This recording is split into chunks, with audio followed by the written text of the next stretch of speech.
All right, hi guys. So I thought I'd do a book review. I haven't done one in a couple weeks.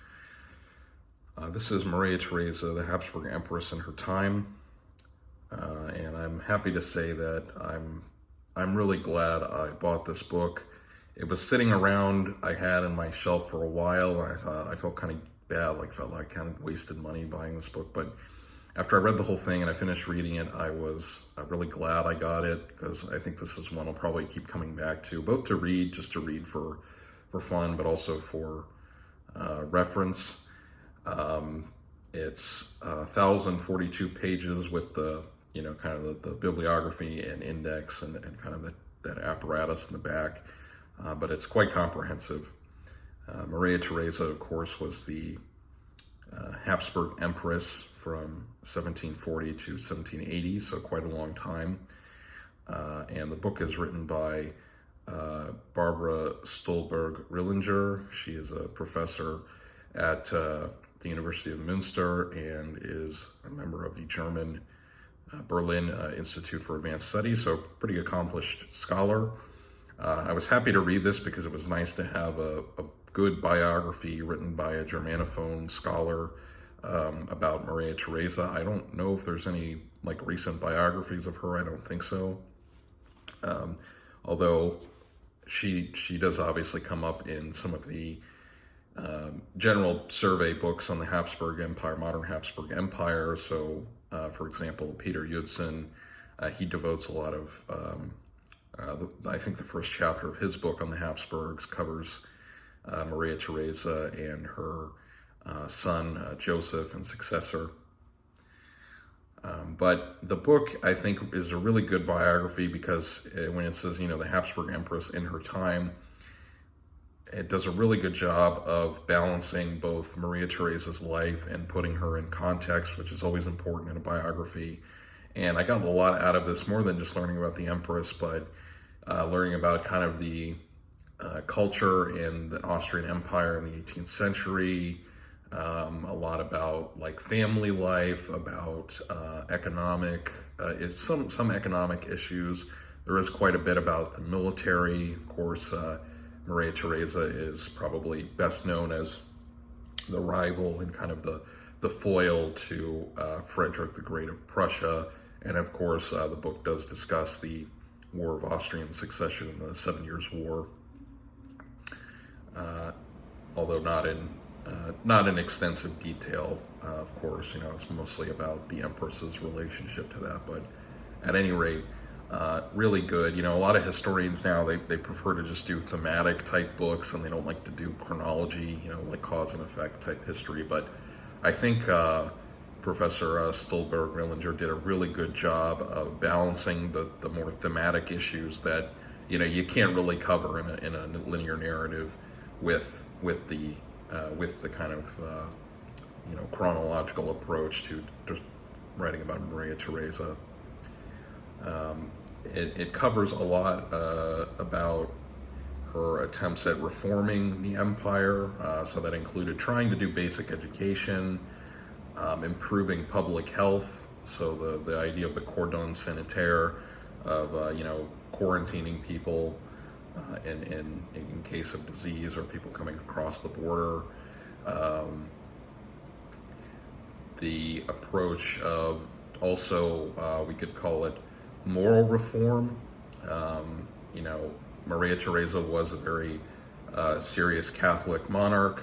I think that about her was pretty admirable. I found,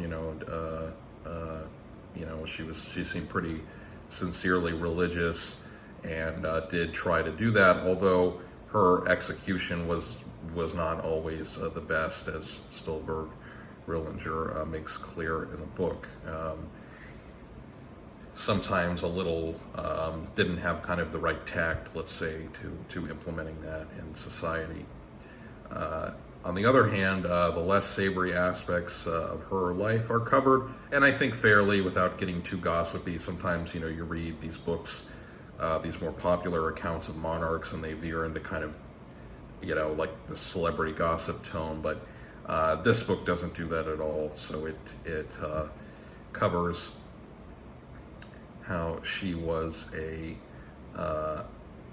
kind of a micromanager. Well, not kind of. She was a pretty big micromanager of her children, and this had a pretty severe political impact, actually, because obviously this is a royal house, and the children are political actors, and as they become adults, they become members of other royal families.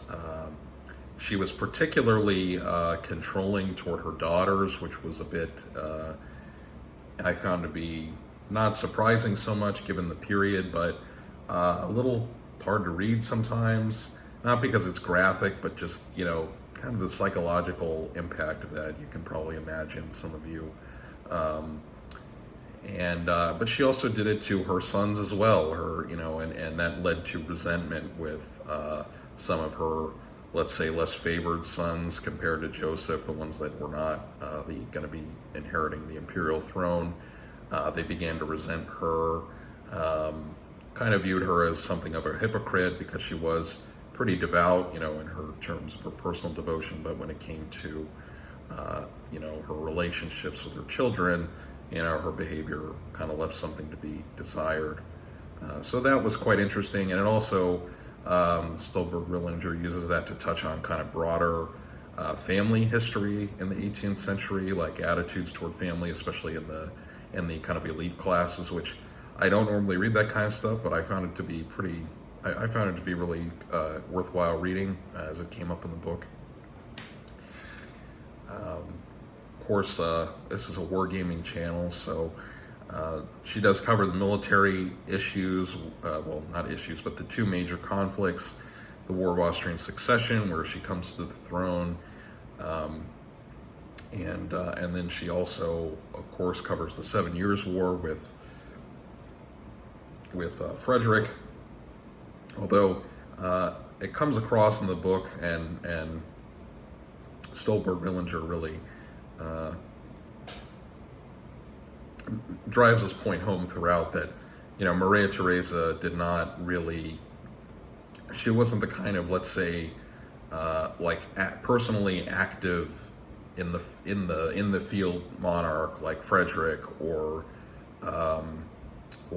even earlier Louis XIV was, where she was not really the kind of monarch to go and tour the empire and really oversee things personally, although she was obviously active in administering day to day, and she was a pretty serious worker from what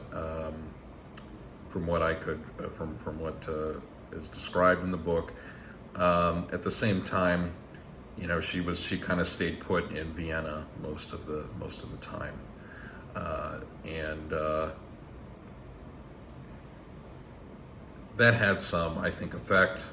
Although Stollberg-Rilinger doesn't do that, but that was kind of my conclusion, that probably had a little bit of an effect. Although in terms of managing the War of Austrian Succession and the 7 Years' War, she kind of left it to her generals to really personally manage things, which was fair enough, because when you're the Empress, you have to cover, you have to juggle a lot of different things, as it were. I think this book is one that I will definitely be reading over the years, because it's just got a lot in it. It's a pretty hefty book, as you can see, and I think I'll definitely be going back to look at the footnotes. And despite its length, it does not read like as a it reads very easily. I think you could definitely read this book if you just wanted something to read for relaxation. It's really good, because with the kind of balancing between the bigger kind of like the more technical, political, and military themes, you do get a lot of the human element, like I've been discussing in my review. And so that's kind of helps balance, I think, the tone of the book, and gives it more of a personal human touch, I think, which is always nice in a history book, when you can when you can really get at kind of these historical personalities in a way that makes sense, which isn't always possible just because of sources, but it's definitely the case with this book. So I think that's all I'll say. I don't want to make this review too long because I think it's better to read the book, and everybody is going to identify different things from the book. When you read, it's good to read and reread these kind of history books. It's also really important because you might go back and find something new when you read it the second time, or there's a new theme you discover that you didn't notice the first time around. Yeah, I think this is a really fantastic book. It's published by Princeton University Press, which they've been hitting it out of the park lately. And it's also attractive looking. I mean, I think I'll just say this as a parting shot. I mean, it's like the jacket is nice, I think, and then it's got a nice, at least the hardcover edition that I have has this nice cloth binding, so it'll probably last a long time. So I definitely recommend you check this out. I don't think it's too expensive. It's $39.95 is the suggested price, but you might be able to find it discounted. Princeton University Press does do pretty big discounts periodically, so you might want to check out for that. But yeah, I really recommend this book. Like I said, there's a lot of topics that come up in it, and I can't, I wasn't able to cover everything, or it'd probably be like an hour-long discussion of the book, but definitely check it out. Really good read. I'm glad I read it, and since this is mostly a wargaming channel, it did motivate me to do like an 18th century Austrian army a lot more. Yeah, okay. Thanks for watching, guys, and I will talk to you all in the next video.